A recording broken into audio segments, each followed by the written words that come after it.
उम्मीद विद जाकिर खान। बड़े एक मशहूर शायर रहे हैं मुनव्वर राणा साहब। उनका एक शेर है जिसका इम्पैक्ट मेरी जिंदगी पे बहुत ज्यादा रहा। मतलब वो होता ना कि बार बार जिंदगी में वो एक ही बात है जो बार बार याद आती है ना आपको। 15-16 साल का होगा जब मैंने वो शेर सुना होगा उनका। इंदौर में वो एक मुशायरे में आए थे और वहाँ उन्होंने जब पढ़ा तो मतलब उतना लोगों में वो नहीं चिपका जितना वो मुझे समझ आया। और वो शेर कुछ इस तरह से था कि मतलब उसका ये था, मतलब अलमारी को खोला तो खत कुछ पुराने निकल आए और मेरे चेहरे पे कैसे दाने निकल आए, ऐसा कुछ मतलब था उसका। पर जो शेर जो मेरे दिल के सबसे करीब है वो ये था कि मुमकिन है कि हमें गांव भी पहचान न सके, मुमकिन है हमें गांव भी पहचान न सके, बहुत कम उम्र में हम कमाने निकल आए। ये बात इतनी चुभ गई ना दिल में यार। और ये सब हमारे बारे में कितना कहती है ना। जैसे जब अभी तो खैर ठीक है, थोड़ा बहुत पहचानते हैं लोग, जानते हैं कि ये घर है यहाँ पे ऐसा। 3-4 साल पहले तो क्योंकि दिल्ली रहते थे और उतना ज़्यादा मोहल्ले में इन्वेस्ट नहीं किया था और मोहल्ले में दोस्तियाँ नहीं थी उतनी ज़्यादा, तो मेरे नाम के ना खत वापस चले जाया करते थे क्योंकि मैं दिल्ली चला गया था ना रहने। और हम में से न जाने कितने ऐसे लोग हैं जिनको अपना घर छोड़ना पड़ता है। कितने सारे लोग हैं यार जो कोटा जाना पड़ता है, जिनको 9th में 10th में आधा बचपन कहीं और निकल जाता है, घर बताने को नहीं होता। बीच में एक फिल्म देखी मैंने, बड़ी प्यारी फिल्म, वो भी इस बारे में ही है, विस्थापन के बारे में है, माइग्रेशन के बारे में, गामक घर। उसका ट्रेलर देख के लोग रो दी। क्योंकि घर से जब आप निकलते हो ना तो आप टूट के अलग नहीं होते हो, आप किसी कपड़े की तरह चिरते हुए फटते हो आप, जिसके अंदर आधा हिस्सा हमेशा वहीं रह जाएगा और आप बस सारी जिंदगी वो आधा हिस्सा लिए दुनिया में घूमते रहोगे और वो कभी नहीं जुड़ पाएगा। पर एक बात है जो वसीम साहब ने कही, जो कि मुनव्वर साहब के बिल्कुल कॉन्ट्ररी है। और देखिए यही बड़े लोगों की खास बात होती है ना, कि वो दो कॉन्ट्ररी बात, दोनों समकालीन समकक्ष शायर है ना, एक दूसरे से एग्जैक्टली ऑपोजिट बात कहकर चले गए। उन्होंने कहा कि वसीम बरेलवी साहब का शेर, उन्होंने कहा कि कुछ है जो घर दे नहीं पाता किसी को, कुछ है जो घर दे नहीं पाता किसी को, वरना यूं ही कोई सफर में नहीं रहता। और यही बात है जो आज मैं आपसे करना चाहता हूं। और वो कितनी बार होता ना, मेरी कितनी सारी लड़कियां दोस्त हैं जिनसे हम बात करते हैं, हमने हमारी मम्मियों को देखा है माइग्रेशन का ब्रंट होता ना कितनी बार कि कैसे आपका घर जो है वो घर से मायका हो जाता है और कुछ सालों के बाद वो भाई का हो जाता है और कब आप उसमें पराये हो जाते हो आपको खुद पता नहीं चलता। ये ऐसा समय का फेरा है जो अपने आप चीजें करता रहता है और आप उसके अंदर भागीदार तक नहीं हो घर छोड़ के जाने की। और घर क्यों छोड़ के जाना और घर क्यों छोड़ के जाना पड़ता है की बातें करेंगे आज। कब, कहां, कैसे, क्यों, उस मायूसी, उस बेबसी की बात करेंगे आज। और इस सारे इमोशनल टर्मोइल से निकलकर जो उम्मीद आती है उसके बारे में बात करेंगे आज। मेरा नाम है जाकिर खान, शो का नाम है उम्मीद। उम्मीद विद जाकिर खान। पिछले दिनों फ्लाइट में एक शख्स मिले और उन्होंने ऐसे ही थोड़ी बातचीत होने के बाद उन्होंने पूछा कि वैसे सबसे ज़्यादा आप 3 अलग अलग शहरों में रहे, जो कि मेरा जो नेटिव है, जो मतलब पैतृक गांव जो है मेरा राजस्थान में है, तो 4 जगह होगी टोटल। तो उन्होंने कहा कि सबसे ज़्यादा घर कहाँ लगता है तो मैंने सोचना शुरू किया और मेरे पास जवाब नहीं था उस बात का। इसी तरह का एक सवाल मैंने अपने दादाजी से पूछा था, उस्ताद मुनुद्दीन खां साहब। हैसियत नहीं है उनका नाम लेने की हमारी, आर्टिस्ट थे, सारंगी बजाया करते थे, ऑल इंडिया रेडियो में एम्प्लॉय थे। तो ऐसे टाइम पास करने के लिए, क्योंकि मैं उनके साथ ट्रैवल करता था कई बार जब वो अपने शोज के लिए जाते थे, तो मैंने उनसे पूछा कि अब्बा जी आपको सबसे ज्यादा पसंद कौन सा शहर है? तो उन्होंने बोला कोई सा भी नहीं। और कट्टू देखो 10-15 साल बाद जब कोई मुझसे पूछ रहा है तो मेरे पास भी उसका जवाब नहीं है कि सबसे ज्यादा घर कहाँ लगता है, क्योंकि इंदौर छोड़े हुए 12-13 साल हो गए। वापस जैसे इंदौर की सबसे कमाल बात ये है ना कि मैं सबसे बड़ा भाई था, तो क्या हुआ कि मैंने मेरा कोई बड़ा भाई नहीं था उस शहर में उस दौरान, तो मैंने अपनी दोस्ती उसकी जान पहचान बनाई और मेरा पूरा फोकस ये था कि ज़ीशान जो है वो हमेशा इस बात से जाना जाए कि अरे ये जाकिर का भाई है। 3-4 साल बाद जब मैं वापस आया मिलने तो मैं देख रहा हूँ कि पूरा मोहल्ला जो है वो ये कह रहा है कि अरे ये ज़ीशान का भाई है। वहां तक भी ठीक था। 5-7 साल बाद जब वापस आया और ज़ीशान पुणे रहने लग गया, तब मैं दिल्ली रहने लगा। जब मैं बॉम्बे आने वाला था तब जब मैं गया बॉम्बे, जब मैं शिफ्ट हुआ उसके पहले जब मैं गया वहाँ पे इंदौर में, तो अचानक से मोहल्ले वालों ने देखा और बोला कि अरे अरबाज का भाई है। आप कितना भी उसको ओनरशिप आप मानो उसकी, पर वो जाती ही जाती है, कोई और रिप्लेस कर ही लेता है आपका। वो कितना भी लगे कि आप तो बड़े इंडिस्पेंसिबल हो साहब, आप जैसा रह के गए वैसा तो कोई और रह ही नहीं सकता। पॉसिबल ही नहीं है यार, वो हो ही जाता है यार। तो बड़ा सोचना शुरू किया मैंने कि यार घर कहाँ है, मतलब कहाँ ऐसा है जहां अपना लगता है। और हम में से कितने सारे लोग हैं ना जिनको, और मैं ये बात बड़ी जेंडर्ड लगेगी आपको, पर मैं इसमें एक बात कहूँगा कि जिस तरह की अपब्रिंगिंग हमारी है और बहुत गलत तरीके से हमारी परवरिश हो रही है, जिसके अंदर लड़कियों और लड़कों को बहुत अलग तरह की बातें बताई जा रही हैं, और जिस तरह का हमारा सोसाइटी है उसके अंदर लड़कियों को तो पूरे टाइम ये प्रिपेयर किया जाता है कि एक दिन तुम्हें ससुराल जाना है, और उसके चलते उसके मातहत जो उनकी तैयारी है, और लड़कों को बिल्कुल राजा बेटा बना के गोद में जो बिठाए रखते हैं लोग, उसकी वजह से अब क्योंकि माहौल बदल गया पर परवरिश का तरीका नहीं बदल रहा है, उसका सबसे बड़ा नुकसान लड़कों को हो रहा है। क्योंकि आपने उसे पूरे 14 साल अपनी गोद में रखा, लाडला बेटा बना के रखा, और एक दिन बस कह दिया चला जा कोटा बन जा इंजीनियर। वो लड़का कॉम्प्रिहेंड नहीं कर पाता यार कभी लाइफ में, एज कंपेयर टू इसमें जिन लड़कियों को ससुराल जाने की तैयारी करवाने के सबकॉन्शियस कोशिश जो माँ बाप कर रहे होते हैं, वो जब कहीं और जाती हैं तो वो थोड़ी तो सेटल होती हैं, थोड़ी, मैं नहीं कहता कि वो बहुत सेटल होती, पर एटलीस्ट थोड़ा तो उनको समझ में आता कि हाँ खुद से करना पड़ेगा, है ना। ऐसे एटमॉस्फेयर में रहना पड़ सकता है जहाँ पे तुम्हारे आसपास के तुम्हारे प्यारे लोग ना हो शायद वहाँ पे। और मैं कई बार छोटे बच्चों से मिलता हूँ, कॉलेजेस विजिट करता हूँ मैं बहुत ज्यादा, और मैं ना उन लड़कों की शक्लों पे वो वॉइड देखता हूँ, वो घर छोड़े जाने का खालीपन, वो मिसट्रस्ट देखता हूँ मैं, किसी पे भरोसा करने का उनका जो मादा है वो जा चुका है यार। कि नहीं वो रिलेशनशिप्स में इन्वेस्ट नहीं कर रहे हैं, क्योंकि उनको ऐसा लगता है कि यार कि ज्यादा क्लोज नहीं होते हैं, वरना ज्यादा क्लोज होते हैं तो लोग दूर भेज देते हैं। स्कार्ड है यार, वो मेंटली स्कार्ड है, वो इमोशनली स्कार्ड है वो लोग। उसको रिपेयर होने में सालों साल लग जाएंगे। वो नहीं होता जब वो स्ट्रीट डॉग होता है जो बहुत ज्यादा इंजर्ड होता है, उसको आप टच करो तो वो काटने आता है। कितने रूड लड़के हमने देखे, वो बहुत सारे इमोशनली स्कार्ड है वो। और ये सारा हो रहा है माइग्रेशन की वजह से।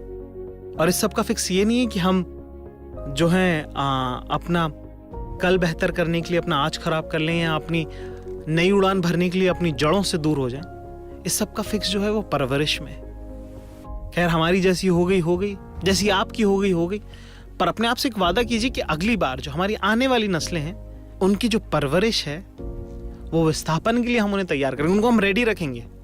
और ये बात हमें खुद को भी अब कहनी पड़ेगी, समझानी पड़ेगी, जो मैं अपने आप को समझाने की कोशिश कर रहा हूं, जो मैं चाहता हूं कि आप भी उसको उतना ही समझें कि अपने आप को इमोशनली स्ट्रांग ज्यादा बनाना जरूरी है as compare to physically strong, ताकि कल को घर छोड़ के जाना पड़े तो कम से कम आप सरवाइव कर सको इस दुनिया में, लोगों पे फिर से भरोसा कर सको। और बड़ा ये एक चीज जो मुझे पापा ने कही थी, जो बात मैं आप लोगों को कहूंगा, उन्होंने कहा कि क्योंकि अब ऐसा वर्ल्ड ऐसा हो गया ना, ट्रैवल इतना इजी हो गया है, कहीं पढ़ने जाते हो आप, नौकरी कहीं और करते हो, उसके बाद बदल के कहीं और जाते हो, सेटल किसी 5वें शहर में होते हो, इतना सारा घूम रहे हो, और ये सब आपकी जिंदगी में होगा। आप माने या नहीं माने, पर होगा आपकी जिंदगी में ये सब। उस सब के लिए आपको तैयार रहना पड़ेगा, उस सब का कोई और आपको नहीं करके देगा वो तैयारी, वो आप ही को करना पड़ेगा। तो उन्होंने एक बात कही थी जो मैं आपको कहूंगा, उन्होंने कहा कि यार जब हम गांव से शहर आए तो हमने गांव के दोस्त छोड़ दिए, फिर मोहल्ले से जब स्कूल में आए तो मोहल्ले के दोस्त छोड़ दिए, स्कूल से जब कॉलेज में गए तो स्कूल के दोस्त छोड़ दिए, और कॉलेज से जब नौकरी पे गए तो कॉलेज के दोस्त छोड़ दिए। तो बोले यार हमारे पुराने दोस्तों का कोई रिकॉर्ड ही नहीं है, कोई रिलेशन ही नहीं रहा, वो रिलेशन मेंटेन नहीं कहा। तो उन्होंने कहा कि बेटा जहां भी रहो, जैसे भी रहो, रिश्ता कायम करके रखना। और इतनी छोटी सी बात है ना, वो मेरी जड़ों को इतना मजबूत रखती है, इतना घर महसूस कराती है अलग अलग जगहों पे, अलग अलग शहरों में, क्योंकि वो रिश्ते कायम कर लिया हमने। शहर तो बदलने पड़ सकते हैं पर रिश्ते वैसे के वैसे रहते हैं, आपके माँ बाप ही रहेंगे। और बड़ी जबरदस्त फिल्म आई थी शायद एवेंजर्स की वो सीरीज थी, है ना, जिसके अंदर वो हथौड़े वाला बंदा, मुझे नाम याद नहीं आ रहा यार उसका, वो गॉड वॉड है वो, हैं क्या तो नाम है जो अभी क्या नाम है यार, क्या नाम है बताना यार उसका, थॉर। हाँ, ये मैंने अपनी टीम से पूछ लिया, ठीक है। तो थॉर का वो जो जहाँ रहता है उसका जो पूरा प्लेनेट है वो डिस्ट्रॉय, प्लेनेट नहीं मतलब ऐसे टापू टाइप का ही, ठीक है, वो डिस्ट्रॉय हो जाता है। तो उसमें यह था कि होम लोकेशन नहीं होता, घर जो है वो कोई जगह नहीं है, वो लोगों से बनती है, और जहाँ लोग होते हैं वहाँ घर होते हैं। और शायद इस सारी बात का सार यही है कि अगर आप अपने रिश्ते मजबूत रखेंगे तो आप कितने भी शहर बदलें फर्क नहीं पड़ता, आप इमोशनली सेटल रहेंगे। तो शायद इसका फिक्स यही, इसलिए आज कोई कहानी नहीं है, क्योंकि ये एहसास है जो मैं बताने आया हूँ आपको, है ना, किस्सा नहीं है, आज भावनाएं लेके आया हूँ आपको बताने के लिए, ठीक है। तो मैंने ये कोशिश करी कि नर्सरी के जो मेरे दोस्त थे वो मुझसे जुड़े रहे, जो मेरे दोस्त थे जिनसे मैं मिला बॉयज स्कूल में वो मुझसे जुड़े रहे, कोएड वाले जो मेरे दोस्त हैं उनसे भी मेरी आज तक बात होती है, जो कॉलेज के दोस्त हैं उनसे भी मेरी दोस्ती है, उनसे भी बात होती है, बहुत गालियां देते हैं लोग, पर वो रिश्ता कायम है, और वो रिश्ता जो है वो सेटलमेंट देता है, वो ठहराव देता है। और आई थिंक वही तो हम लोग सब ढूंढ रहे हैं कि कितनी भी तेज जिंदगी चले, कहीं तो एक कोना होना चाहिए ना जहां हम बैठ के रुक जाएं, सोचें समझें, और उस ठहराव से, उस अपनेपन से, उस रिश्ते से जो उम्मीद मिलती है वही मैं आपको देने आया हूं। मेरा नाम है जाकिर खान और आप सुन रहे हैं उम्मीद। उम्मीद विद जाकिर खान। तो आज जब घर से दूर रहने की इतनी बात करी हमने, तो एक मेरे बहुत अजीज दोस्त हैं, मेरे दिल के बहुत करीब, हमारे साथी कॉमेडियन निशान तंवर नाम है इनका, प्यार से लोग इन्हें जोक सिंह भी कहते हैं। और दिल्ली के जितने दिन रहे उसमें सबसे खास लोगों में से रहे, बड़े भाई जैसा रखा है इन्होंने हमेशा बहुत। और निशान भाई की कहानी जो है वो इसलिए भी रिश्ता जुड़ा रहा है क्योंकि घर परिवार एक जैसा, रहना सहना एक जैसा, बातचीत एक तरह की लगी मुझे। तो आज हमारे साथ निशान भाई स्वागत है आपका उम्मीद में। हाँ, थैंक यू भाई, थैंक यू सो मच उम्मीद में बुलाने के लिए और ये उम्मीद लोगों तक पहुंचाने के लिए। बीच में मैं एक लाइन सुन रहा था जब अभी जाकिर ने बोली कि रहन सहन और घर वर एक जैसा, तो इनमें सबसे जो कॉमन बात है, जब हमने एक दूसरे की, हम मम्मी से मिले, जब मैं जाकिर की मम्मी से मिला, जाकिर जब मेरी मम्मी से मिला, हमारा जो पहला रिएक्शन था कि यार ये फोटो कॉपी है ये एक जैसे, एकदम एक जैसे कैसे हो सकता है इंसान। उनका मतलब बड़ा सेल्फलेस। तो मैं मतलब निशान भाई से जब मैं मिलता हूँ, उनके घर जब जाता हूँ मैं, तो उनकी मम्मी अगर है घर पे तो ऐसा मुझे लगता ही नहीं कि मैं उनके घर आया हूँ, मैं अपने घर पे नहीं हूँ। वो उतने ही प्यार से, उतने ही दुलार से मुझे रखती हैं जितने प्यार से मेरी मम्मी मुझे रखती है। और बिल्कुल ऐसा ही मुझे लगा था जब मैं पहली बार जाकिर के पापा मम्मी से मिला था। ये बात है दिल्ली की, और घर पे खाना खाया था मैंने, और मुझे ऐसा लग रहा था मम्मी खाना खिला रही यार बिल्कुल ऐसे ही कि साइड में रखी हुई रोटी ये मत खाओ, ये ठंडी हो गई है। हाँ, जो अभी आई है। हाँ अभी तो आई है, 10 सेकंड में ठंडी हो गई है। यार ये तो मम्मी है। एक बार बड़ा कमाल हुआ, जिशान क्या रहने गए मम्मी पापा, और वापस आके मुझे बता रहे मम्मी में कि यार बताओ इतना बेचारा बुरी हालत में रहता है जिशान, सुबह सुबह उठा, कल रात की बनी हुई रोटियां उठा, एक रोटी में थोड़ा खाना डाला और खा के ऑफिस चला गया। मेरा तो जी नहीं देखा। मैंने कहा पापा यहाँ हम 6 दिन पुराना फ्रिज में से खा ले। आप कौन ही बताया उनको कि पापा कैसे कैसे दिन काट रहे। तो भाई आप भी बाहर रहे, कैसा, आप थोड़ा सा बताइए ना कि शुरू में किस तरह का माहौल था घर में, आपको कैसे रखा, कितने लाड प्यार से रखा गया? भाई मैं अगर लाड प्यार की बात बताऊं तो एक तो मैं पहले अकेली औलाद हूँ, तो घर वालों को पहले ऐसा था कि ये तो बड़े रहमो करम से हमें जो मिल गया है, ये तो वहाँ से शुरू हुआ। स्कूल की एक छोटी सी बात बताता हूँ, आज तक मैंने किसी को बताई नहीं। तो स्कूल में ना फर्स्ट स्टैंडर्ड तक, LKG UKG फर्स्ट स्टैंडर्ड तक मेरी ना दूध की बोतल आती थी। अच्छा, स्कूल में? हाँ, फर्स्ट दूध की बोतल आती थी, मतलब मम्मी पर्सनली लेके आती थी जब रिसेस होता था। नहीं तो वो सुबह क्यों नहीं देती थी साथ में? ठंडा दूध थोड़ी, गरम लेके आएगी ना। तो मम्मी स्कूल की बोतल लेके ठीक टाइम से, रिसेस के टाइम से ठीक गेट पे खड़ी हो जाती थी, और मेरी टीचर उस टाइम पिल्ले मैम होती थी, वो जाती थी गेट पे, मम्मी से दूध की बोतल लेती थी गेट के ऊपर से, उस तरफ मम्मी खड़ी, सर पिल्ले मैम ऊपर से गेट की दूध की बोतल लेके वापस आती थी। मेरे बैग में एक चादर रखी होती थी, उसे बिछाती थी बेंच पे, उस पर मैं लेटता था और वो दूध की बोतल से दूध पीता था। और इस चक्कर में पूरे जूनियर सेक्शन में मेरा नाम टीचर्स ने रख दिया था दुद्धू। दूधू, अच्छा। दूधू। मतलब इतना कि जब बड़ों के मिलने आते थे ना, बर्थडे पे जैसे जाते ना पूरे स्कूल में, चॉकलेट बांटने, टीचर से मिलने, कभी रिजल्ट आया तो ऐसे आशीर्वाद देने, तो पहले मैम 12वीं तक मेरे को बोलती थी, अरे दूधू। अच्छा, तो ये दूधू जब इन्हें घर से निकलना पड़ा पढ़ाई के लिए, काम के लिए, तो कैसा रहा वो अनुभव? कैसा रहा, क्या लगा, क्या? तो सबसे पहले तो घर वालों को ये यकीन करना ही बहुत मुश्किल था कि ये घर से बाहर जाना चाहता है, क्योंकि ये तो सिर्फ फर्स्ट तक की बात थी दूध वाली। इसके बाद भी थ्रू आउट स्कूल में मुझे कभी कॉलोनी से बाहर नहीं जाने दिया था, अलाउ ही नहीं था। मुझे नहीं पता था कि ये नॉर्मल नहीं है। मुझे लगा ऐसे ही तो होता होगा बाहर, क्या ही बाहर लोग ऐसे ही दूध की बोतल लिए मिलेंगे मुझे। फिर जब बाहर निकले और देखा कि कैसे हर एक चीज के लिए धक्के आने पड़ते हैं, और सबसे ज्यादा वो तो फिर भी आप देख लो कि अकेला रहना क्या होता है। क्योंकि जब बड़े होते टाइम ना आपको बड़ा ऐसा लिबरल सा लगता है कि मैं ना अकेला रहूंगा, मुझे freedom, I want my space, मुझे अकेला छोड़ दो। घर वालों को भी बोलते हैं ना कि अच्छा आज आप अकेले बाहर चले जाओ किसी फंक्शन में, मैं 6 घंटे अकेला रहूंगा।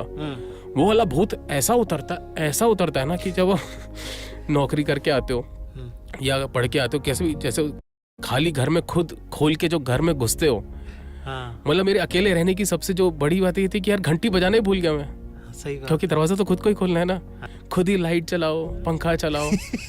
क्या कितनी बड़ी प्रॉब्लम है, खुद ही लाइट चलाओ। मतलब आप देखो अंधेरे में घुस रहे हो बार बार। सही बात है ना, रात को आप आ रहे हो तो अंधेरा है घर में, क्योंकि उजाला तो घर छोड़ा है ना। हाँ, तो इसका काउंटर कैसे किया, इसका इलाज क्या ढूंढा?